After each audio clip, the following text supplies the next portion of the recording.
Here we are, we're talking with Ray Mentzer, who's visiting us from overseas. Well, Ray, how did you get started into the sport of bodybuilding? Well, I can answer that in many ways, but I'll start by saying that my father was a very rigid man. He was a DI in the Marine Corps, which drill instructor, so he was a very macho, masculine type of male, and he wanted to be big and strong to play American football. But actually, my true idealism was watching Steve Reed Hercules movies.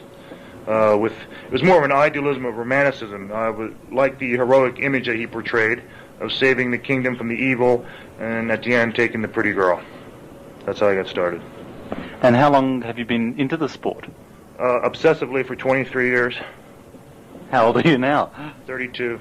I was a 9-year-old little man. I didn't have a childhood. Right. Were you big to start off with, or were you Yes. just an average-looking guy, or how do you describe yourself? I was larger than most. By the time I was 16 in 10th grade in high school, I was 200 pounds, the fastest guy on my football team. My arms were already 19 inches, so I was genetically inclined, plus I'm a very, very eccentric, intense person. And that helps for the motivation factors. Right. So with motivation genetics, I knew I had that, and I kind of planned my life around that. Can a person who's not genetically big be a good, build up their body? It's an individual preference. You don't compare yourself to myself. You wouldn't have a man who was half my size and say, I want to be like you someday. You got to compete against yourself. You got to be an egoist, not an egotist. There is a difference. An egotist being a person who gains a value and a sense of himself by gaining power over others. An egoist, a person as myself, gains a sense of dominion of himself by gaining strength over and above his efforts, not compared to anybody else's. You seem to be very well educated. What educational background have you? Self-educated. I went to college, but I realized that was inhibiting my thinking. They tried to institutionalize my way of thought. I rebelled as a straight-A student my junior year and quit. And do you do any teaching now? I teach all over the world, actually, from the college level to teaching college professors, down to even children.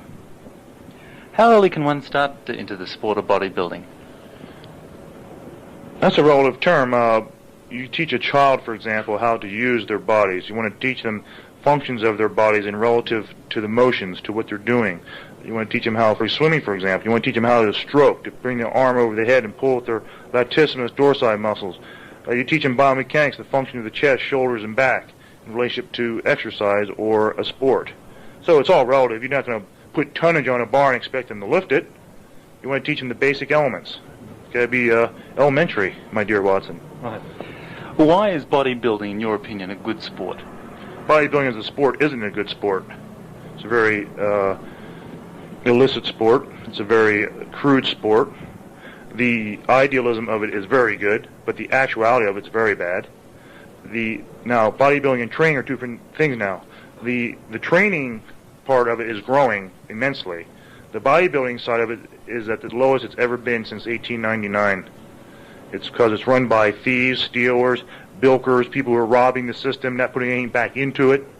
You can't do that. You got to plant the seed, let it grow, and you got to keep fertilizing the soil and keep grooming it.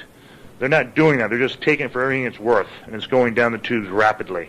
And I'm here to expose that and make people aware. Not exposing the names per se, because they'll kill me. They've threatened my life already. You can put that in print or on tape. For sure, I want that, yes. That's a very interesting philosophy. So you're in actually saying that bodybuilding is a good sport for oneself to build up one's body, but it should stop then. The competing side of it, it's not an important side. No. Because all the contests are fixed. At the pro levels, we all knew who was going to win before we went out on stage. Once I climbed the mountain and won my Mr. America title, from there it was a lead wall. How do you get through a lead wall? No, I didn't say competing isn't good. It is good, but it's a negative competing. They are bilking the system. They don't care about these young kids sticking needles in them, taking all these kind of anabolic drugs, water-moving drugs, thyroid drugs, speed, amphetamines, cocaine, anything to help get rid of the body fat.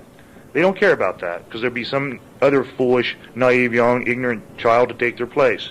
And I'm here to try to reduce the ignorance, reduce the naivety, and bring it to a stable ground. I don't know whether we have those types of problems in Australia. Yes, we do. We do. It's at a smaller scale versus America. You're a little bit behind, but it's there. I see it. I witnessed it already. I've dealt with that type of thing. And I'm not here to be a do-gooder. I'm not an altruist by any sense. I do this for my own self-being. So I believe in the virtue of selfishness. So what advice do you have for a person who wants to do bodybuilding? Just use it as a full life philosophy and don't make it dogmatic for one single end. Use it for an element of a catalyst to get you somewhere else. Make it a holistic lifestyle. You got to live always. You got to educate your mind. You got to use your brain versus your body. You got to learn the arts. You got to learn the sciences. You got to learn physics. You got to learn everything you can. That's what I use it for. Being in this sport has made me, I wanted to. I learned physics, anatomy, physiology, chemistry, biomechanics, organic chemistry, arts by posing, voice, articulation. Before this, I couldn't talk to anybody. So now I can at least say something. So you believe in a very holistic way of life, then? Oh, I mean, that's the only way to live. I mean, there are so many things in this world. Why are you going to spend your life in the gym doing nothing but pumping weights when that's not the proper way to do it anyway?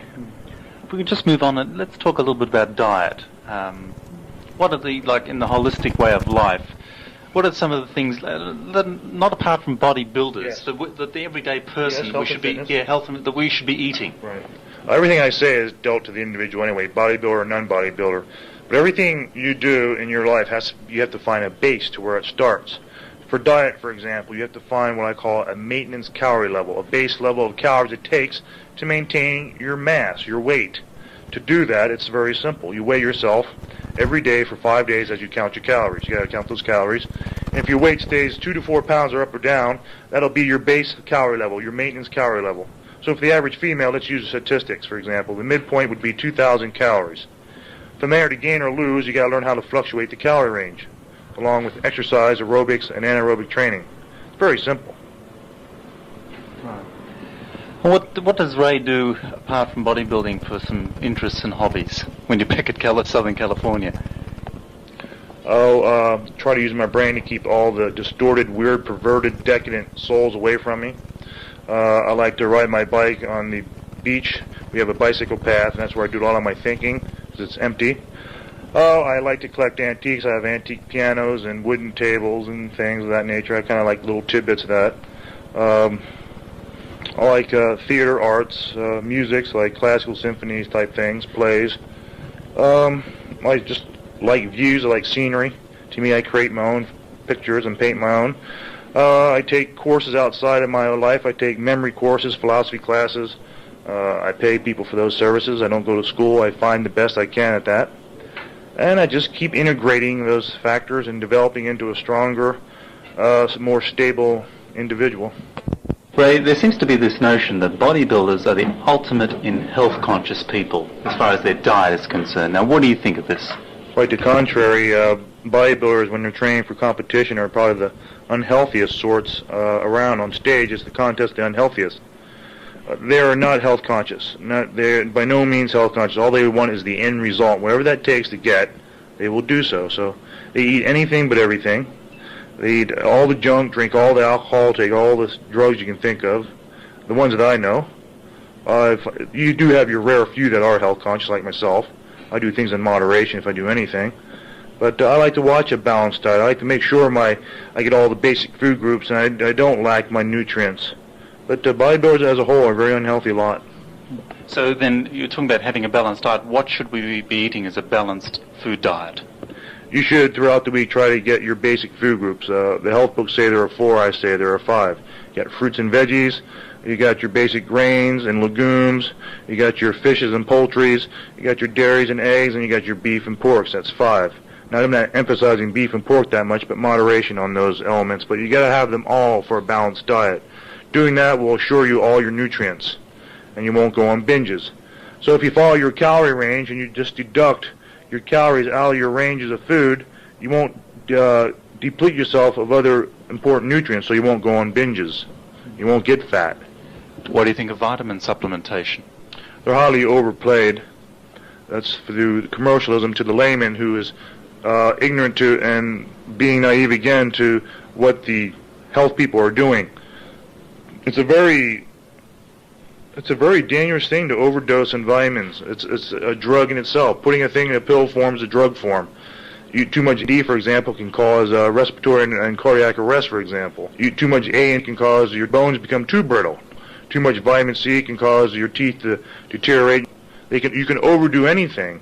So if you're going to use a supplement, use a multivitamin mineral, and don't use it every day, maybe every other day or twice a week, because it's very hard to really deplete yourself unless you're absolutely, totally abusing yourself. And again, let me state that vitamins isn't a panacea to ill living. Once you abuse yourself, it does take its toll no matter how many vitamins you take. So smoking, drinking, and taking drugs, you can't counter the action by taking vitamins and minerals. So don't fool yourself. Can you take them in moderation? Yeah, I would. For placebo effect and most mental effect, people would take them. Again, if you follow your basic food groups, you really don't need them. As if I would compete or get lean, I would take it like an amino acid supplement so I can keep my protein calories down, and I would take a multivitamin and mineral like every day or once every other day. But I don't abuse them. I don't overdose on them. You don't take mega doses. So moderation is a key word there. That's your turnkey. You were saying before about, like, not only is the physical part of being healthy is a holistic way of life, but mental is a big part. Oh, very much so, yes. Your body has to be together. You have to be in sync with yourself. You got to be philosophically sound, meaning your standard of living and what steers your life, by what codes and values, versus a goal-setting situation, versus the objective side of time management. You got to integrate those into your physical outgoings. If you're not integrated and in sync with those elements, you will be in a constant state of fleeting anxieties and helter-skelter, ups and down manic depressive states. When you mean like a mental philosophy, you mean true to yourself, be good to the people around you. Can you sort of elaborate on that for a moment? The idea is to use non-contradictory ways of living. You don't want to say, oh yes, I'll do something, and don't do it, or be put on the line. For example, somebody will always test your integrity and your honesty. They will always put you on that justice line. If you don't have that clearly defined in your own brain, you will be a very unhappy person. You don't do something just for the sake of gaining money or power. If you do, you're going to be miserable. You won't be happy to enjoy your money or power. So you have to make those decisions. It takes time of introspect to develop that. And I've been spending a lot of years doing that, and I created a formula to do that, which I can't, take a lot of time over tape.